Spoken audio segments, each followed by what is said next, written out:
Welcome everyone. आज हमें class 11th mathematics का जो चैप्टर नंबर 6 है परम्यूटेशंस एंड कॉम्बिनेशंस उसके बारे में पढ़ना है।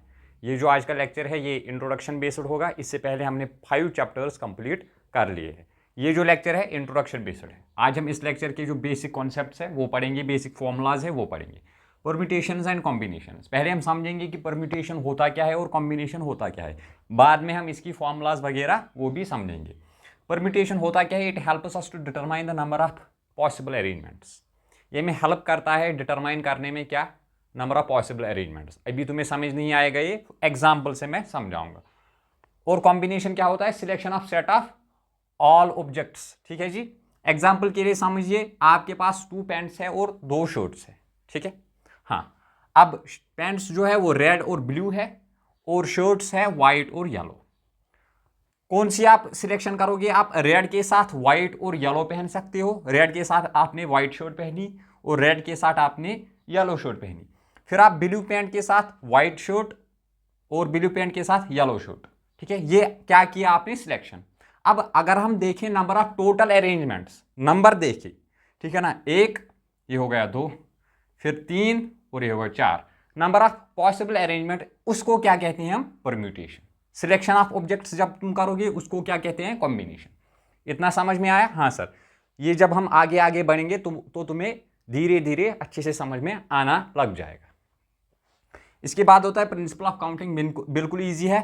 अगर हमारे पास कोई इवेंट है, ठीक है ना, ये हो रहा है m डिफरेंट वेज में, m डिफरेंट वेज में हो रहा है, और कोई अदर इवेंट है वो हो रहा है n डिफरेंट वेज में, तो then the total number of events, total number of events क्या होंगे? m into n।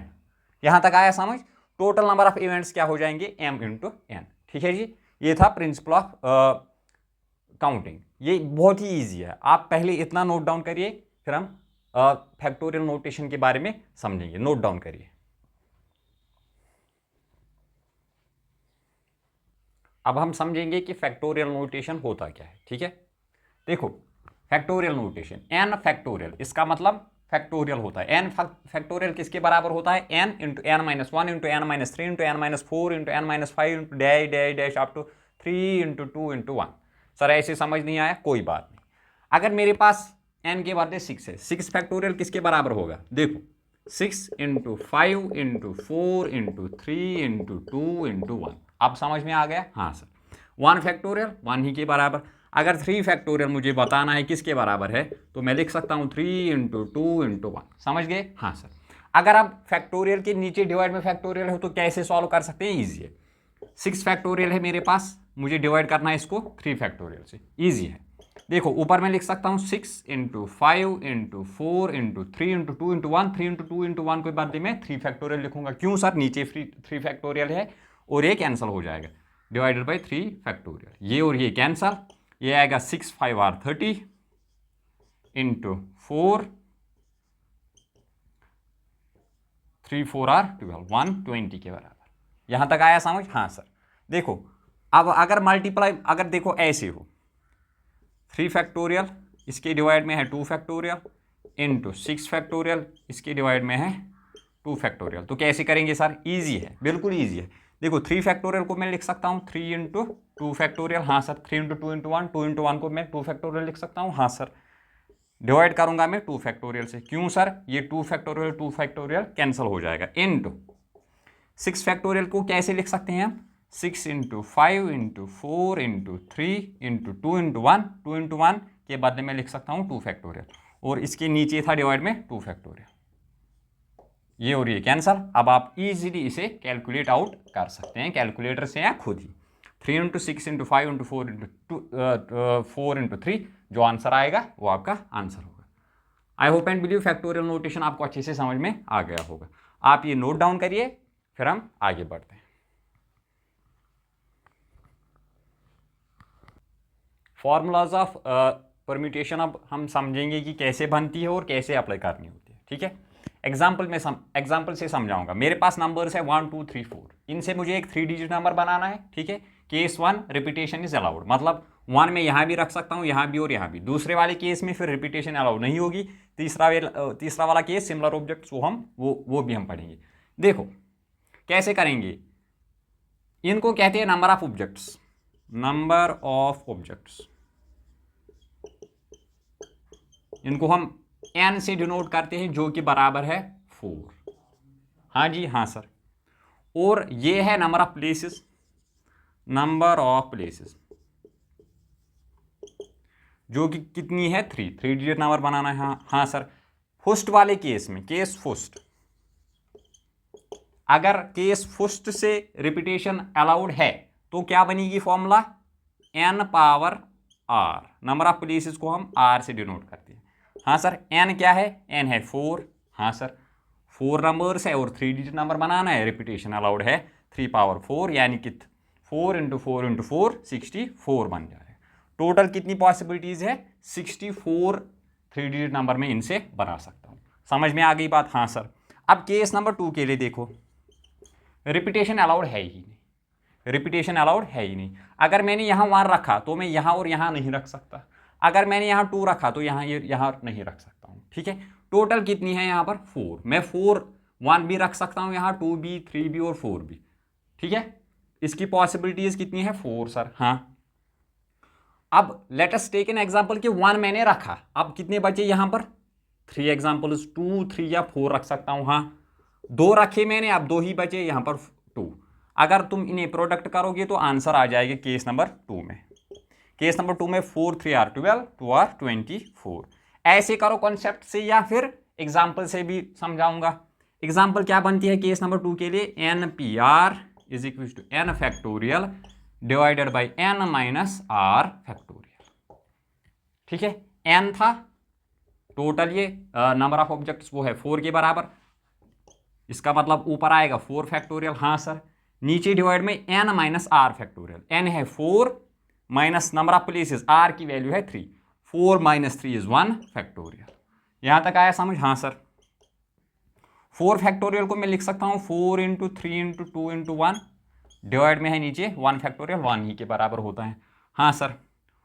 4 3 are 12, 12 2 are 24 into 1, 24 ही आपका आंसर आ जाएगा। ठीक है। इस वाली फॉर्मूला से जाओ या फिर कॉन्सेप्ट से जाओ, एक ही बात है। ये आपकी फॉर्मूला आ गई, एन पी आर परम्यूटेशन में लगेगी n factorial divide by n minus r factorial. ठीक है जी। हाँ सर।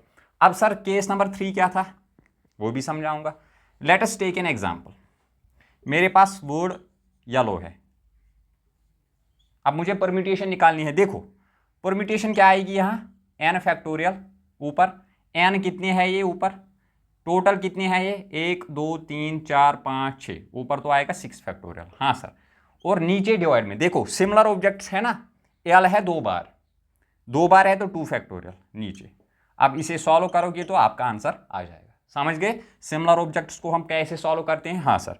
टोटल था ये 6, ऊपर 6 फैक्टोरियल, जितनी बार जो वर्ड रिपीट होगा या जो नंबर रिपीट होगा उसका नीचे फैक्टोरियल कर देना।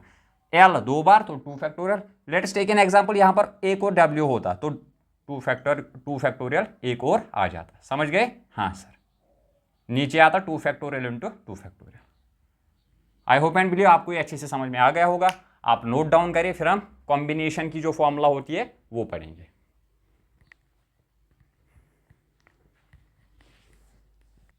कॉम्बिनेशन की फॉर्मूलाज देखो, formulas of combination, NCR is equal to n factorial divided by n minus r factorial into r factorial. Permutation में था n factorial divide by n minus r factorial, अब यहाँ पर आर फैक्टोरियल यहाँ पर divide करना है एन को और एन माइनस आर फैक्टोरियल को मल्टीप्लाई करना है। ठीक है। इतनी ही डिफरेंस है। समझ गए। हाँ सर। एग्जाम्पल के लिए मेरे पास 5 ब्लू बॉल्स है, 6 रेड बॉल्स है। हाँ सर। अब मुझे बता रहा है कि वेज टू सिलेक्ट 6 बॉल्स, कितनी वेज है जिनसे मैं 6 बॉल्स को सिलेक्ट कर सकता हूँ। कंडीशन ये है 3 बॉल्स मुझे ईच कलर की चाहिए, तो मैं यहां से सिलेक्ट करूंगा 3 ब्लू आउट ऑफ 5, ये टोटल थे 5, 3 मैं इनमें से सिलेक्ट करूंगा। हाँ सर। 3 मैं रेड करूंगा, 3 रेड आउट ऑफ ये कितनी थी 6। ठीक है। हाँ सर। ये यहां पर बन जाएगी फॉर्मूला। देखो टोटल होता है एन की वैल्यू, आर मतलब जिन्हें मैं सिलेक्ट किया। हाँ सर। यहां पर मैंने 5 था टोटल, तो यहां पर एन की वैल्यू 5 आ जाएगी, 5C 3, आर की वैल्यू 3। हाँ सर। इनटू ये मुझे टोटल नंबर ऑफ जो सिलेक्शन मैंने करी, टोटल नंबर ऑफ वेज मुझे मिल जाएगा। 5C3 इंटू यहाँ पर टोटल था ये 6, तो n की वैल्यू 6, C3 R की वैल्यू 3 जो हमने सिलेक्ट किया। ठीक है, अब इसको मैं सिंपलीफाई करूंगा। देखो 5C3 का मतलब n फैक्टोरियल, n के बदले ऊपर 5 फैक्टोरियल, नीचे 5 minus 3 factorial, n minus r factorial into r factorial, r की वैल्यू 3 फैक्टोरियल। ठीक है जी, हाँ सर, इंटू 6 फैक्टोरियल ऊपर, नीचे 6 minus 3 factorial, n minus r factorial into r factorial. यहां तक क्लियर है? हाँ सर। अब मैं इसे सिंपलीफाई करूंगा। ऊपर 5 फैक्टोरियल, इसको क्या लिख सकता हूँ? 5 इंटू 4 इंटू 3 फैक्टोरियल, इस 3 को हटाने के लिए। हाँ सर, 5 इंटू 4 इंटू 3 फैक्टोरियल, नीचे क्या है डिवाइड में 3 factorial, 3 factorial into 5 minus 3 is 2 factorial, और इसके इंटू में है 6 फैक्टोरियल। हाँ सर, 6 को मैं क्या लिख सकता हूँ? 6 फैक्टोरियल को 6 इंटू 5 इंटू 4 इंटू 3 फैक्टोरियल, नीचे है इसके डिवाइड में 3 factorial into 3 factorial into 6 minus 3 factorial, ये आएगा। हाँ सर, 3 फैक्टोरियल। यहाँ तक क्लियर है?